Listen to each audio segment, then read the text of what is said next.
Important जो lookout है students का इस चीज़ को देखने के लिए वो है security, job security. They want permanent jobs, but permanent job ऐसा कुछ है नहीं, ऐसा कुछ नहीं है। अगर आपको हैप्पी रहना है, आपको अच्छे खासे पैसे कमाना है, तो आप कोई भी जॉब से कमा सकते हो। To know more about education trends and technologies, don't forget to subscribe.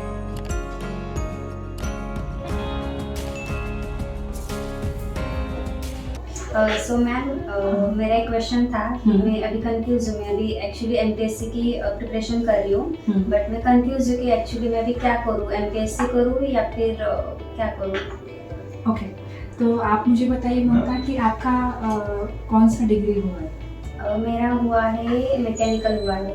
अच्छा, ओके। सो ममता आपने मैकेनिकल में किया है, बट आप कंफ्यूज हो कि आपको गवर्नमेंट सेक्टर में जाना है या प्राइवेट में जाना है? यस। आप कितने साल से गवर्नमेंट एग्जाम का प्रिपरेशन कर रहे मैं हैं? मैक्सिमम 2 या 3 साल से कर रही हूँ। 2-3 ईयर्स से। अच्छा, सो ममता देखो, अगर हमें किसी चीज़ में जाना है, first of all as a job आप अगर देख रहे हो गवर्नमेंट सेक्टर में स्पेसिफिकली, तो हमें ये जानना पड़ेगा, ये बहुत ज़रूरी है हमारे लिए कि उसमें हमारा सिलेक्शन का चांस कितना परसेंट है। ठीक है, सो फर्स्ट ऑफ ऑल उसमें ये है कि अगर गवर्नमेंट में आप जा रहे हो, स्पेसिफिकली अगर सेंट्रल गवर्नमेंट की बात है, तो उसमें आप मुझे बताइए कि एक साल में कितने एप्लीकेशंस रहते हैं उसमें एक्चुअली लाखों में एप्लीकेशंस रहते हैं एक साल में। Right, almost 12 lakh to 15 lakh. And आप मुझे बताइए कि अगर वैकेंसीज निकल रही है तो कितने वैकेंसीज निकल रही है? मैक्सिमम 200 या 250 तक निकलती है। राइट, सो अब ये आंकड़ा यहाँ पे बिल्कुल भी क्लियर है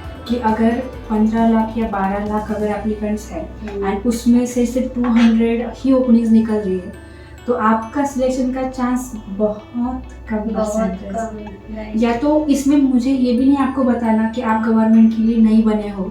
इसमें सबसे इम्पोर्टेंट एक चीज़ है कि अगर हम कुछ डिफरेंट टाइप के पर्सन हैं, देखो हम अगर किसी को अलग पर्सन लग रहे हैं, जैसे कि अपने पेरेंट्स है, तो पेरेंट्स को क्या लगता है कि यार मेरी बेटी तो मेरा नाम रोशन करेगी, मेरी बेटी तो बहुत अच्छे से पढ़ाई करती है, वो आपके लिए मतलब वो आपके लिए इतना अच्छा सोचते हैं क्योंकि वो आपके पेरेंट्स हैं। ठीक है, वो उन्होंने कंपटीशन नहीं देखा है, उन्होंने वर्ड नहीं देखा है, सो वो इस तरीके से सोचते हैं। तो वो आप थोड़ा माइंड से थोड़ा सा बाजू में रखो। आप ये सोचो कि अगर आपको वो 200 लोगों में से आना है, तो उसके लिए क्या आप कुछ बिल्कुल भी डिफरेंट टाइप के हैं, जैसे कि कॉलेज टॉपर्स में से आप रहे हो, अब वो 90% आपका थ्रू आउट रहा है, ऐसा आप देखो, आपका बैकग्राउंड चेक करो। अगर आपको 10th में 12th में या डिग्री में थ्रू आउट आपका 90 अबव है, आप बहुत ही स्पेशल कैटेगरी में बिलोंग कर रहे हो, जैसे कि आपका बहुत पढ़ने का पेशेंस लेवल अच्छा है, आप मुझे बताइए आप कितने आवर्स पढ़ेंगे? मैं मैक्सिमम 4 to 5। That's all. नहीं, तो यहाँ पे हमें इस तरीके से सोचना चाहिए कि अगर हमें वो कैपेसिटी है कि हम अबव 90% की क्लास में आ रहे हैं, एंड दूसरा हमें ये चेक करना चाहिए कि क्या हम एक 7 to 8 आवर्स पढ़ सकते हैं क्या, वो बहुत ज़रूरी है, तभी हमारा परसेंटेज जो है वो बढ़ा सकता है। तो इस चक्कर में इंडिया में बहुत ज़्यादा स्टूडेंट्स ऐसे हैं कि जो अपना टाइम वेस्ट करते हैं, एंड एंड में जब उनका एज 30 क्रॉस कर लेता है, उसके बाद वो फिर जो उनको मिल रहा है उस कैटेगरी में चले जाते हैं कि चलो जो मिल रहा है जॉब मैं उसमें जाऊँ। ओके, सो इसमें कुछ एज लिमिट भी होता है कि मैम? अगर डेफिनेटली, अगर देखो आप कोई अगर गवर्नमेंट में आपका नहीं हो रहा है, उसमें आपके बहुत साल बर्बाद हो गए, 3-4 साल आपने वेस्ट कर दिए, एंड उसके बाद अगर आप प्राइवेट जॉब्स में जा रहे हो, जैसे कोई भी private job, IT non IT कोई भी, तो उसमें एज क्राइटेरिया भी होता है। अब 30 का ऑलमोस्ट IT में तो नहीं लिया जाता, बट बाकी सेक्टर्स में आपको जाना भी है तो उसमें आपका इम्पॉर्टेंट है सिंसियरिटी फैक्टर, वो कंसिडर होता है कि आपने वही इतने साल में क्या किया।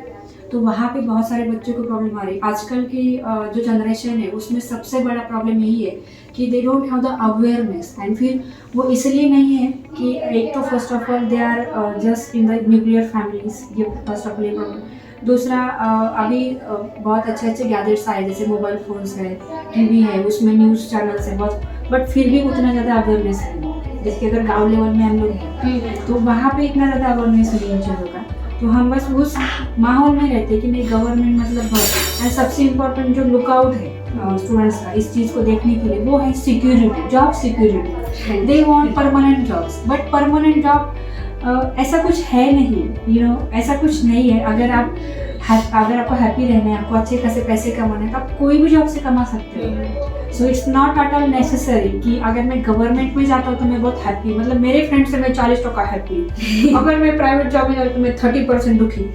ऐसा कोई रूल नहीं है, we have to enjoy our work. But एक चीज़ है कि जहाँ पे हमें अपना कैपेसिटी पहले चेक करना पड़ेगा, तो वे आई एक्सप्लेन कि स्टैटिस्टिक्स बिहाइंड गवर्नमेंट जॉब्स हमें अंडरस्टैंड करना पड़ेगा। एंड सेकेंड है कि हमें ये जानना पड़ेगा कि हमारे लिए क्या बेटर है, मेरा क्या बेस्ट है। तो आप मुझे बताइए कि आपका अपार्ट फ्रॉम दैट थिंग कि आपका क्या इंटरेस्ट है। मतलब कि मुझे ऐसा लग रहा है कि मैं आईटी में स्विच करूँ, बिकॉज मेरे घर वाले थे जो कोर्स करे थे तो गवर्नमेंट में ही करना, बट उसके मैं उनको कैसे समझाऊँ कि मैं आईटी में जाऊंगी तो मेरा बेटर फ्यूचर होगा या फिर गवर्नमेंट में बेटर होगा। मुझे पर उसके बारे में डेफिनेटली आप आईटी के लिए उनको समझा ही सकते हो, बिकॉज आईटी के लिए भी जैसे कि स्टैटिस्टिक्स मैंने गवर्नमेंट के लिए बताया, वैसे ही आईटी के लिए है कि as you know we are staying in the Pune, right. So biggest IT hubs are in the Pune, like Magarpatta IT park है, पिंपरी चिंचवड आईटी पार्क है, वहाँ पे खराड़ी आईटी पार्क फेज 2 का भी काम चल रहा है, यू नो वेरी वेल। फिर कल्याणी नगर है, मतलब एंड फिर एसपी इन्फो सिटी, मतलब बड़े बड़े नाम से। तो वहाँ पे भी बहुत अच्छे अच्छे पैकेजेस मिल रहे हैं कि जो गवर्नमेंट जॉब की बात आप कर रहे हैं तो उससे भी अच्छे अच्छे पैकेजेस प्राइवेट में मिलते हैं। सो आप बताओ, एंड स्कोप बहुत ज़्यादा, जैसे कि आपको भी पता है जब कोविड था तो ऑलमोस्ट सारा सेक्टर बंद था, but IT sector was running, work from home उनको मिला, बहुत सारी फैसिलिटीज उनको मिली। सो उनका लाइफ हैम्पर नहीं हुआ किसी भी तरीके से। सो एनीवेज आप अपने पेरेंट्स को समझाओ, या तो फिर उनको मेरे पैटर्न में भी लेके आ सकते हो। So we do have best counsellor, तो हम उनको समझाएंगे, ठीक है। तो इस तरीके से हम अच्छे से सोच समझ के अपना करियर चूज कर सकते हैं। एंड जो अभी गैप हो रहे हैं बहुत सारे स्टूडेंट्स के, तो उस चीज़ को हम इस तरीके से अवॉइड कर सकते हैं। ओके।